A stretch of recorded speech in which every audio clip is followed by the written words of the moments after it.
What's up, fan listeners? Welcome to the Wildcast Instacast Draft Post Show. I'm here with Jeremy. It is presented by Appliance. We are here at the top of 108, and the draft has concluded. A little bit faster than we thought. It took a while to get started. It didn't start till about 8:30, but 2 hours. We got it going good. And I guess just your overall thoughts on the draft. Yeah, you know what? I think the first four picks kind of went the way we were expecting, and then things kind of, I guess, took a turn once in a while. And you got to pick 11 with Halifax, and they went a little, let's say, off the board a little bit. But clearly they targeted a player, local player that they really liked.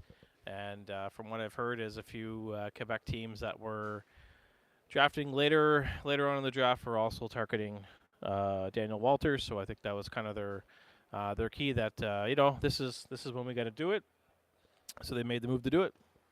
Yeah, and you talk about that trade, the 11. We all knew that Rimouski was moving from Matthew Catafor, but I don't think we expected quite that return. We had 2 firsts, 2 seconds. It ends up being a first, second, and third in this year's draft, as well as a first and a second in 2026. And then obviously Bathurst moves with Rimouski again, 2024 first and the third and 25 for Tyson Gauguin. But with Halifax, I mean, hometown kid, local kid, higher than most people on the board, and he's part of the Catafor trade. I mean, that's got to be a little bit of pressure. But you did like Walters, just maybe not at that spot. Yeah, 100%. For me, I think he's a little bit of a Preston Lounsbury type player. Obviously, anybody who follows the Wildcats can appreciate Preston Lounsbury as a player. And I really see Daniel Walters kind of having a similar impact with the Moosehead, similar player, 200-foot guy, kills penalties and scores goals. So, like I said, this is clearly a player that Halifax targeted. And a good thing for him is he doesn't have to go very far. Your winner of the draft in terms of teams, and don't let the guy who's coming on here in a minute sway you. Don't let him sway you, but I guess your winner in this draft. We're not going to pick a loser because there's no losers we don't know, but just based off this. Would you stop? Just your winner in this draft. Yeah, I think there was a clear-cut winner. I hate to say it, but it's got to be the Sea Dogs. When they made that move to get the 19th pick and, took Cameron Chartrand, he was just falling. Yeah. And I think we know why. He's a U.S. college. He has some U.S. college options. If they can land Ured, Razi, and Chartrand, things are on the rise in St. John, and they'll be at the top of the league again within a couple of years. So we teased a guest. We have him on. He's waiting patiently. It is this doesn't count in his podcast debuts, so he's still not going to catch Pat. But we got from Bathurst making the trip, Johnny Rocket. Welcome in, Johnny. Let's get you in here. All right. Welcome, sir. How are you? Good to see you. Good to see you. So not your first in-person draft. I think you said you're 6th or 7th. I guess just your overall thoughts on the draft so far before we get into Titan selections. So I speed. It was fast. Yeah. I don't know if it's the Cecchini effect, but it was definitely fast. It was nice. Normally it's like a 3.5 hour, like 4-hour thing. But yeah, it was good. Daniel Walters. That's all I have to say. I was kind of shocked. I mean, I was looking in my sheet. I was like, oh, geez, okay, yeah, he's there. But yeah, that was a pretty nice draft. Moncton is pretty awesome to host a draft. I was here for the last time where the Sony twins got picked up. So it was like, what, 20? 2009. So how many times? Like, I can't count, but anyway. So yeah, it was a good draft. Yeah. Looking at the T-top picks, Dan Biagio Jr. Daniele. I guess that's how you say it. Correct. Defenseman, and Liam Osino from PEI. Just your overall thoughts on those 2 picks for the T-top? I won't lie, at first when they got Biagio Daniele, which is a really fun name to say, by the way, I was like, what? Okay. And then after a few chitty chat with some people that know their stuff, not like me, I guess he's a quarterback kind of type guy, which is exactly what we needed. As for Liam Arsenault, I honestly don't have a lot of things on him other than he's sort of a Lou Levesque-ish kind of guy, which I would really like to see. But the highlight of the night, Tyson Gauguin, is now a Titan. I was not expecting that. That fella here kind of spoiled me the surprise, but that was pretty awesome to hear. So yeah, that was a good draft for the Titan, and tomorrow will be another big day for sure. And I know, looking ahead, you have your eye on a certain gardien but. Antoine Proux. Honestly, I'm looking right in the lens. Sammy Myers, head scout of the Acadie Batters Titan. If you're listening right now, look at my face. If you pick him tomorrow, you will see a tear coming down right here, or maybe on this side. So yeah, I really like. I love that guy. Yeah, Small, athletic. Nathan Darvaux 2.0. Yeah, it was really well. Yeah. So sorry, that's my. No, I'm just- No, it's you guys got 23-32. I mean, obviously you'd like to have a goaltender, but the Tetons are making moves. They're getting better. They're going to be. I mean, Buteau, obviously Gauguin. What are they going to do tomorrow? Is it more taking picks to move, or are they going to actually get more movement to get higher up veterans to kind of help with what could be a fantastic season and building off of a second round playoff upset? Yeah. The defenseman at 9 caught me off guard. I won't lie. I was expecting a forward. I was like 99% sure it was a forward. So picking a guy at 9, odds are he's going to make the team next year, but we don't have anywhere to put him at defense. So I'm expecting maybe tomorrow a guy or two will be dealt. So yeah, and with one of those 2 second round pick, I sure hope we get a goalie. You guys all know which one I'm expecting. But if it's not him, I mean, I won't like hate the Titan. I will just maybe cry a little bit more, but on the other side of crying. So yeah, I'm expecting definitely a goalie. And maybe another forward because we need some punch at offense for sure. And we also need some size at offense. Liam Arsenault is on the smaller side also. If you look at the Titan roster right now, there is not a single player at offense over 6 feet tall. That's kind of small if you're asking me from a 6'6" guy. So I'm probably gonna predict a goalie and a tall forward. I mean, there's a guy There's like one still on the board, Ryan Howard from Ryan Howard, Fox 6'1". Leo Goetze, which is 6 now, but probably like 6'1" or 6'2". So yeah, there's a few other guys that are available. So yeah, it's gonna be a fun day tomorrow for sure. Well, we appreciate you stopping by. We know that you're a morning person, so you got to get home, get that beauty sleep, and get back here for pancakes. Him too. I know, that's why we're moving this along. I already have my Thank you, alarm sir. set. We got some other guests to go. Appreciate you, and we'll see you tomorrow. And now we're going to bring in, well, again, I don't know if you heard this. This doesn't count as your podcast tracker, so you don't get another one. Tozer? Yeah, that is Jamie Tozer. So spoiler alert, we've got Jamie Tozer coming on. We'll let him get in here. Sneaking behind me, yeah. We were commenting before we got sir. up here. How are you? Oh, wow. Welcome aboard. Welcome This on. started at 8. The first pick wasn't until 8:30. Pat made the joke. It was supposed to be 8:19, maybe Eastern time. Jeremy, before you got up here, I mean, St. John was the winner of this draft in his mind. I mean, it's hard to say not. Do you kind of feel the same way? Yeah, I mean, it's pretty solid picks. I can't really argue with them. I thought they needed scoring. Like they're lacking young forwards. So those 2 picks, 2 teammates, I think those are 2 great picks. And then to grab Chartrand late in the draft, that's such a low risk move for them. Yeah, right. Yeah, but I'm assuming they're not overly confident in him reporting because I feel like they probably would have moved up higher to draft him. But again, such a low risk move. Just obviously they'll get a compensation pick next year if they feel like they won't be able to get him. And I think they moved Moncton's first round pick next year to move up. If you want to check that to make sure, which I assume will be a pretty late first round pick. So yeah. So like a pretty low risk move by St. John. Yeah, great first day. Really strong. They got a second and third tomorrow too, I think. So yeah, good start. And on the board tomorrow, St. John at 26th. By the look of it, already 2 forwards and a defenseman. What do you think they'll be targeting with that first pick? I still think they're looking at forwards. Honestly, if you look at their defense right now, they're pretty stacked back there. Like there's not a lot of room. to the point where they're probably going to have to move a player or two to make room. I think they have 3 potential 20-year-olds on the back end. Plus, they've got a handful of pretty strong young guys that they want to give ice time to. So I think scoring's kind of the big thing here, especially if they end up dealing Matejko at some point, and that's something to watch for tomorrow as well. So I mean, if they do move Matejko, I mean that's their leading scorer gone. So I think they need to find a way to get some scoring somehow. And I think they're definitely going to be targeting that again tomorrow.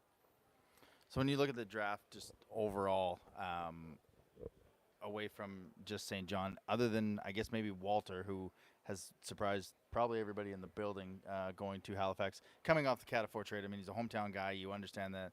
Jeremy's saying like you like the kid, scouting him, but maybe not where he is. I mean, other than maybe that, are there any other surprises that kind of jumped out at you in terms of where guys were going, moving up to get guys or anything like that?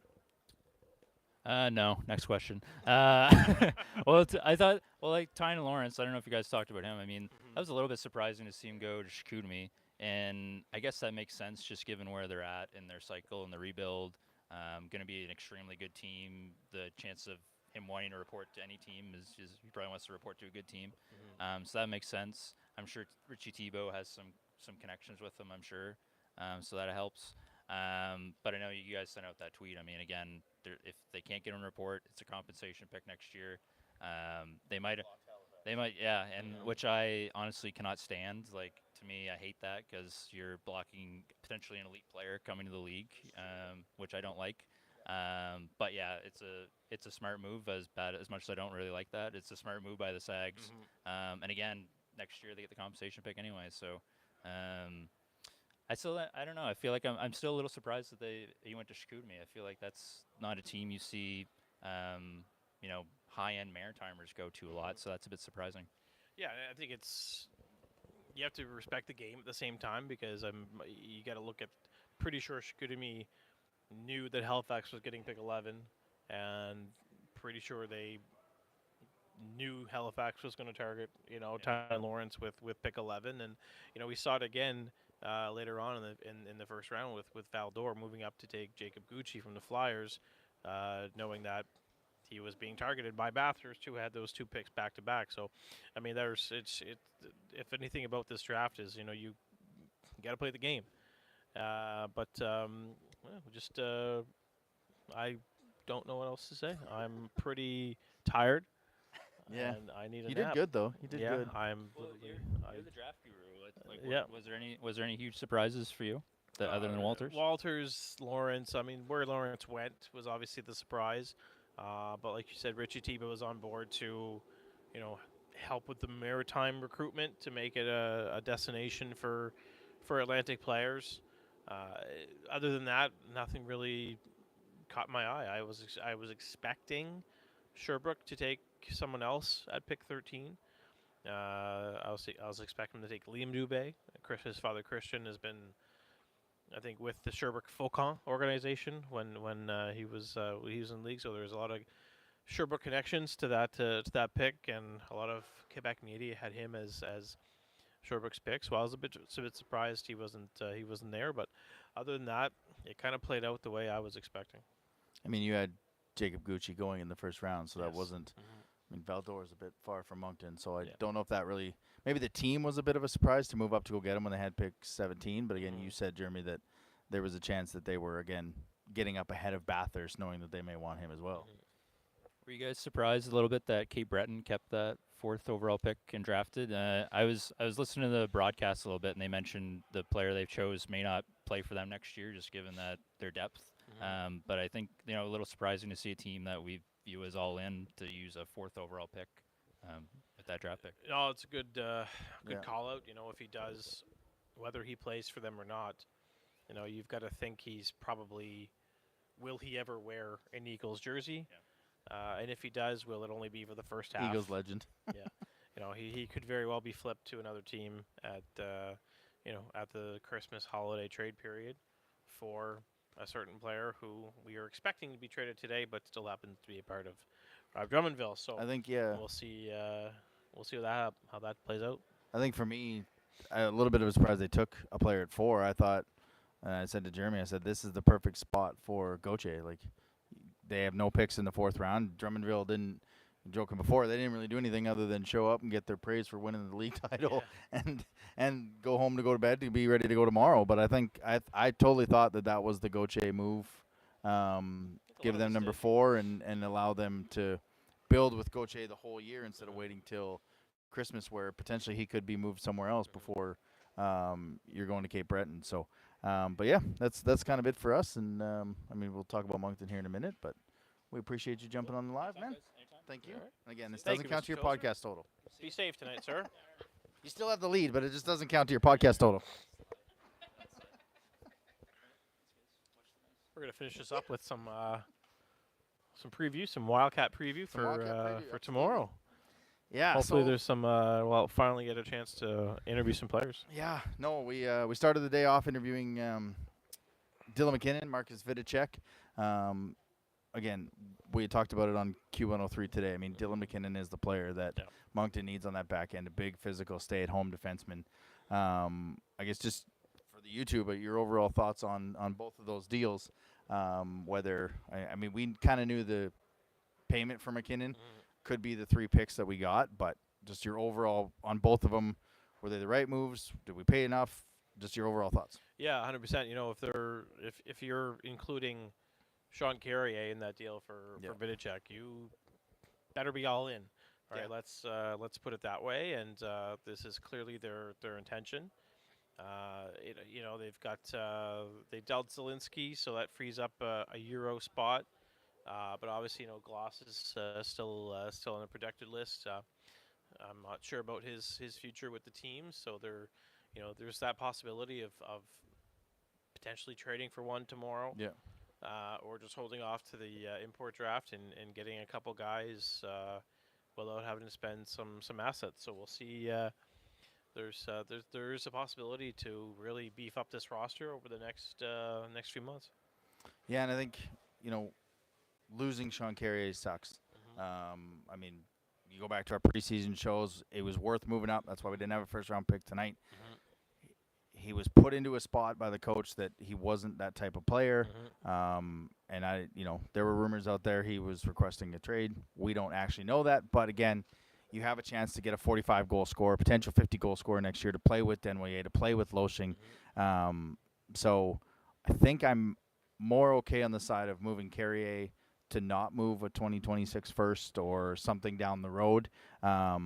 Seems to me this trade would be done. There's no futures. We don't know that for sure, but to me it seems like that's it. But these are 2 players. Yeah, exactly. These are 2 players that are going to help Moncton this year, and I don't think the Wildcats are done, whether that's tomorrow or I guess in the summer. But looking ahead to tomorrow, as of right now, we've got a second at 37 and 3/3. We're not going to go into all 14 or all, I guess, 13 rounds, but 37, I guess. Who do you have? Who do you like? I know you may not want to put names on as we're live, but are there a couple players that Moncton could target, maybe 37, or even move up a little bit to get a little higher? Oh, for sure. There's obviously a couple players. If you're looking for a forward, that might still be available. One I really like from Trois-Rivières is Dominic Nakak. I'm not sure if that's how you pronounce his last name. I'm just going off what I think it is. Is he from Trois-Rivières? My apologies. He's from Saint Eustache. The one from Trois-Rivières is Samuel Rowe. That's the 2 forwards that I like. You know, defensively, let's be honest. You can't win championships with maritime players, is what I've heard. We've heard that. Yeah. But I like. I don't mind the idea of going with a goalie. I mean, in a couple of years, we will need a goalie. Yeah. Because at this point, you know, after next season, Steinman's going to graduate. The following season, Keegan Warren's going to be 19 years old. Yeah. Actually, he's going to be 19 this year. This upcoming season. Yeah. Is he someone that's going to be able to step in as a 20-year goaltender the following season? I think so. But you need a young goalie in your system who could potentially, you know, play a lot of games next season in the U18 level in Quebec, and then immediately can maybe step in as a 17-year-old the following season to back up a 20-year-old Keegan Warren, right? So I really think trajectory-wise, the Wildcats need to get a goalie, and they got to go goalie often because They usually get one every year. They do. I think they took Simon and Cormier last They year. took Simon Cormier last Yeah. year. I'm not saying anything bad about him. Nope. Um, But you always have to build. Like, you have to Yep. look 2 or 3 years ahead Mhm. because you're not going to have the same goalie for 4 years. You got to look ahead, and whether it's Cormier who becomes the backup for Warren or a kid they draft in the second round becomes a backup to Simon Cormier, you have to look ahead. And then Moncton's had a history of taking a goaltender kind of in the mid rounds, like the 5, 6, 7 area. in this situation, I think you got to go with one a little sooner than that. Right. Because with the way the goalies work, as soon as one's off the board, They start to fall. Yeah. they 100%. start to fall. And I know there's a few that are on there. Antoine Prue that Johnny Rocket was talking about is like he said, a Nathan Darval at goalie, small, quick, agile. There's Patrick Diniger. There's Raphael Corchen. There's a lot of names on that are going to be dropping tomorrow. And like I said, once one goes, they're all going to go. Yeah. And if you need a goalie, it might come to the point where you got to use your first pick on a goalie. And I don't have a problem with that. It's we've got a head coach and a GM with tons of connections. Mhm. So if we need free agents coming in here to fill roster spots after next season's all in, that's okay. You look at 2006 when we hosted Memorial Cup. Everybody expected the following season to be a train wreck. Well, we brought in free agents and we finished, I think, third in the Eastern Conference. So there's if you've got the right people Yep. in the right places, you can perform well if you can get them here. Yeah, and Bathurst got 23 and 32, so they've got 2 picks before Moncton at 37. So if they're looking to get a goaltender like Pro, they got to move up a little bit to go get him. I know we kind of talked about this during the draft as Chartrand was falling defenseman. Yeah. We kind of chatted about if there's room for a defenseman, blah, blah, blah, blah, blah. There's 2, obviously, that were talked about quite a bit. One plays in Charlottetown. One plays here.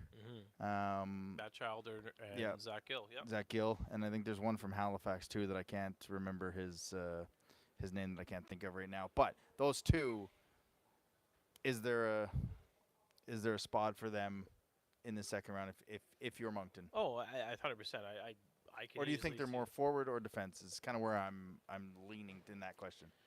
I mean, looking at it, your top 6 is going to be graduating here in a couple of years. Yeah. 5 of your top 6 will be And graduating. our cupboards aren't technically full either. They gotta replenish those. There's not much. There's Yeah. not much there. After this season, there's not much in the cupboards. Yeah. I think the only player that might still be available or around is going to be Desnoyers.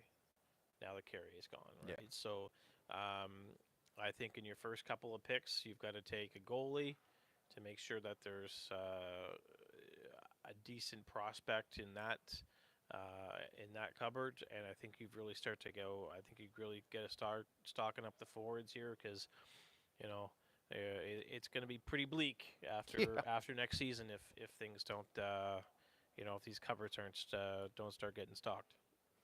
Yeah, that's 100% correct. But it is 10 after 11. We've been on for about 45 minutes, so we are going to get out of here. Again, tomorrow the draft starts at 9:30 in the morning, rounds 2 through 14. We got to go get our beauty sleep. But if you're looking for breakfast, come down to the Avenir Center. The United Way is presenting a free pancake breakfast. Now, I say free, but what I mean by that is donations, and all donations go to the United Way. So if you're looking for a pancake breakfast, come down to the Avenir Center, get that, and then stay for, I know it's early, but stay for. They're saying 2 p.m. for Yeah. rounds 2 to 14.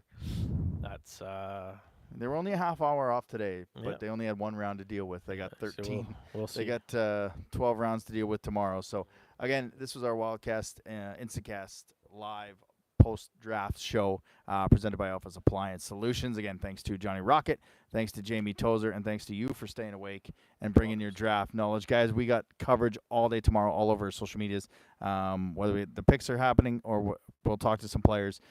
So stay tuned to all of our social medias. Thanks for everyone joining and watching us. Have a great night.